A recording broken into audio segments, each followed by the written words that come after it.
Salut les chatons et bienvenue dans cette deuxième session des Kittens and Code. Et aujourd'hui, on va s'amuser un petit peu. Nous allons créer un générateur de clés.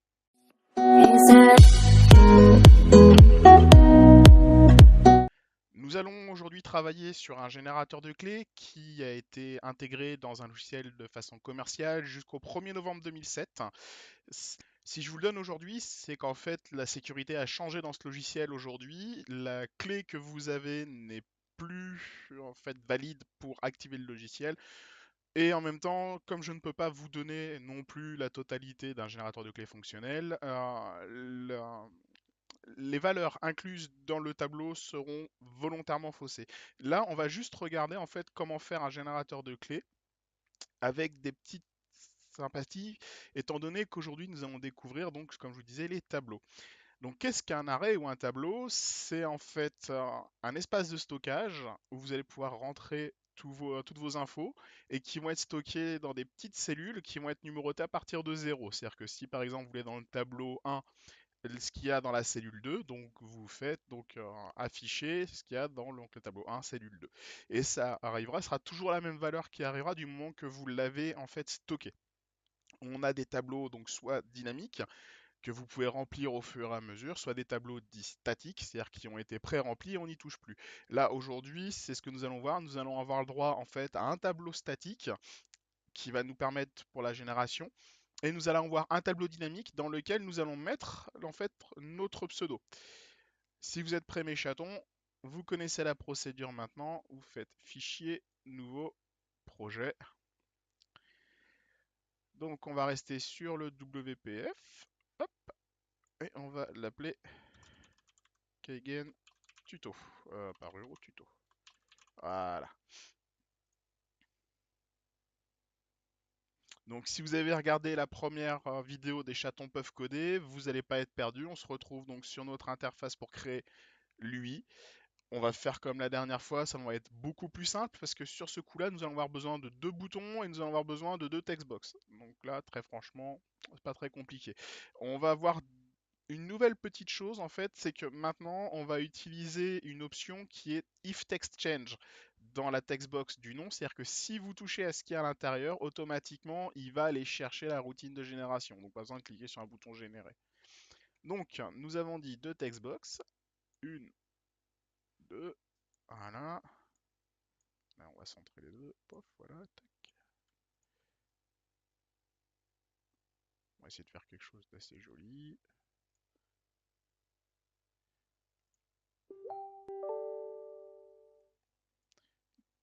Désolé pour Facebook. C'est pas le vôtre, c'est le mien. Voilà, nous avons dit nous allons avoir besoin de deux boutons. Un bouton, deux boutons. Voilà, on va les aligner. D'ailleurs, bon, ça va peut-être être un peu gros pour un générateur de clés, ça. On va essayer de faire quelque chose un peu plus petit.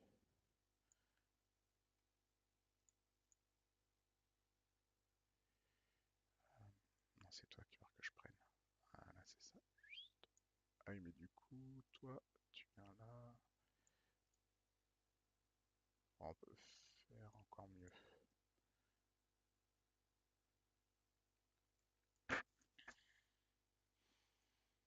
On va essayer de faire quelque chose de beau quand même. Alors qu'est-ce que je vais me faire là? Je vous avouerai, je sais pas. Je regarderai plus tard ce qui s'est passé. Tac, voilà. Ouais, tiens, ça serait pas mal ça en taille de textbox. Tac, tac, les deux boutons. Chut, on va essayer de les centrer. Toi ici, tu viens. Hop. Voilà, ça commence à être quelque chose de normal. Alors, le main Windows, on va l'appeler kgen for win blabla. Voilà. Textbox, donc comme vous savez, on appelle ça en IDC et là ça va être name. Le texte, on le vire parce qu'on n'a pas besoin de texte. Voilà, ici, IDC, vous avez compris, serial. On vire le textbox. Voilà.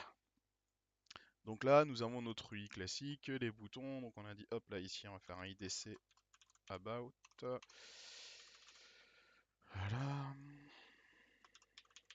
Alors, j'ai découvert quelque chose, et ça me manque énormément, c'était quelque chose que j'aimais bien dans les anciennes versions, c'est que si vous faisiez le E commercial et le A, en fait, ça permettait de créer un A avec la petite barre en dessous, qui dès que vous appuyez sur Alt et que vous faisiez Alt A, automatiquement trigger le bouton. Donc là, apparemment, donc, je sais plus comment le faire. Ça a changé depuis les versions, je verrai si je peux toujours le faire. Et là, nous allons faire donc le bouton quitter. Voilà, et IDC quitter. IDC. Ça, je tape comme un taré aujourd'hui, c'est pas bien. IDC quitter. Voilà. Donc IDC about, IDC quitter. Donc comme d'habitude, on commence par les plus simples. Voilà, quitter. Et du coup, là, ce qu'on peut faire, tuto.close.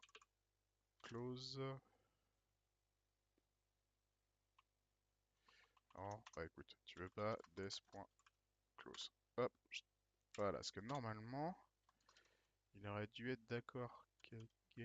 Tuto.close. Bah il veut pas. Bon, c'est pas grave. On va fermer le form comme d'habitude. On va fermer le formulaire. Ça fonctionne. Normalement.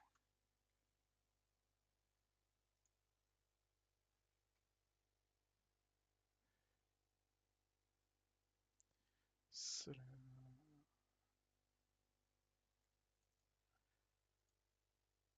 Ah.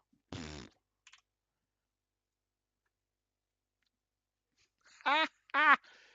Du coup, mon problème doit peut-être venir de là. Bah non, parce que j'avais pas le close. Donc voilà. Bon, bah écoutez, hop. Voilà. Donc on a refait notre bouton close. Ici, on refait un boot rapide. Donc messagebox.show. Et dedans, on va faire ceci est un about. Et on connaît about. Yeah. Voilà, donc là je passe rapidement sur ça parce que bah, vous connaissez déjà, vous l'avez déjà vu dans le Kitten Skatecode session 1 avec la calculatrice IMC. Donc je vais pas m'étendre dessus. D'ailleurs, on va faire un truc que j'aime bien aussi pour que ce soit plus propre. Région, bouton, bouton, bouton,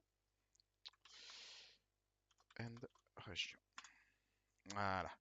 Alors pourquoi je viens de faire une région? C'est qu'en fait je peux faire ça maintenant. Ça laisse mon code beaucoup plus propre. Donc, le générateur de clés en lui-même, ce qu'il faisait, c'est il prenait votre pseudo. Par rapport au pseudo, il prenait le caractère, il prenait sa valeur hexadécimale, parce que chaque caractère a une valeur hexadécimale. Vous pouvez retrouver ça avec les tables ASCII. Vous tapez ça sur Google et vous aurez tout un tableau avec toutes les correspondances de tous les caractères existants. Donc, il prend ce caractère-là, il va le multiplier avec une valeur qu'il y aura donc dans un tableau, et ensuite, il va additionner tous les résultats obtenus.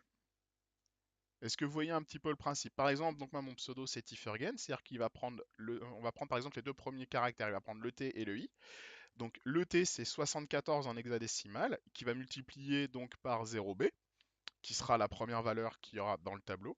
Et ensuite il va l'additionner avec 69 en hexadécimal, qui est la valeur donc du I dans le tableau, qui va multiplier par 6.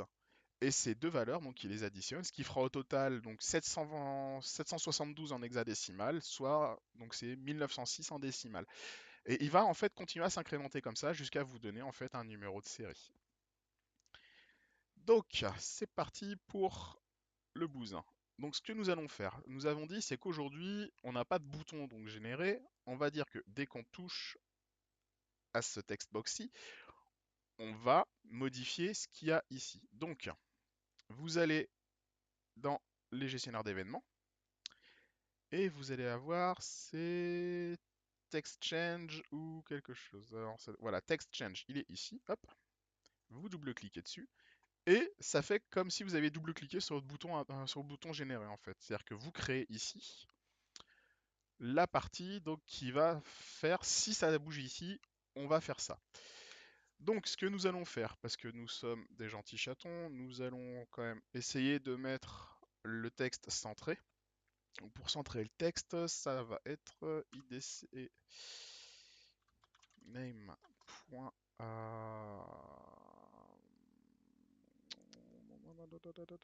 C'est placement ou adjustment.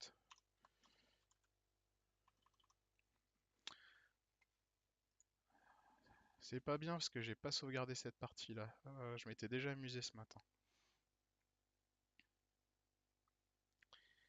IDCName.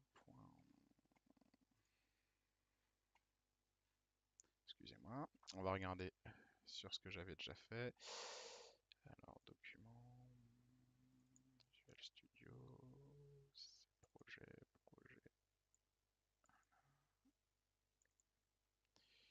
Tu vas ici, ouvrir avec Notepad++. C'est ça. idc.text alignment. Donc on avait dit que le text alignment, idc text alignment est égal à text alignment. Ah, text alignment.center. Voilà. Tac. Alors ça c'est beau, c'est beau. Voilà. Tac. On fait pareil avec le serial parce que sinon ça sert à rien. Text.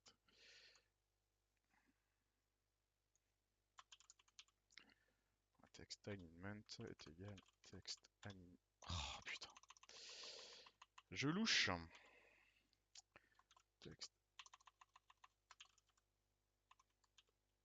alignment.center. Voilà. Donc par rapport à la façon de calculer en elle-même du logiciel, il va calculer qu'à partir du troisième caractère enfin, du pseudo, enfin même du quatrième. Donc il faut absolument que nous, le pseudo, soit supérieur à 3 caractères. Donc ce que nous allons faire, c'est avant de faire une génération, nous allons vérifier que le pseudo corresponde bien aux valeurs requises par le logiciel qui est entre 3 et 28. Donc nous allons faire un petit if. Donc, if, donc c'est idc name.length, ou c'est getLength, ouais, getLength 0 est supérieur à 3 et idc name.getLength 0 parce qu'on commence à partir du premier caractère, donc le caractère 0 est inférieur à 28. Voilà, ici nous allons faire nos brackets. If idc name. Pourquoi get.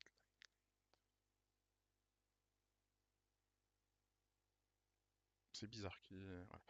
Et on va aller chercher ce qu'on va en fait nous appeler après gain serial. On va créer ensuite justement l'appel à la routine. If idc name.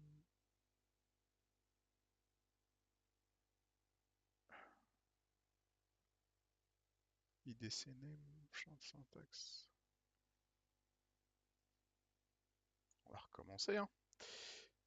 Ah, bah oui.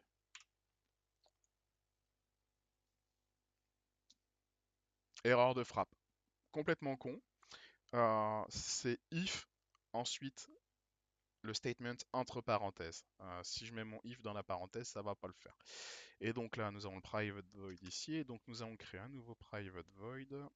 Private void qu'on va appeler gain serial. Et dedans, hop, on lui met rien comme valeur. Voilà, les square brackets. Voilà. Donc, c'est-à-dire que lorsque le logiciel va se charger, on va taper notre pseudo dans la zone de texte. Donc, on arrive ici. Donc, ça, c'est du cosmétique. Il les met donc en aligné au centre. Si le nom est compris entre 3 et 28 caractères, on fait génération du serial. Sinon, else, et du coup, on va faire c'est idc serial.text est égal à vous devez être entre 3 et 28 caractères.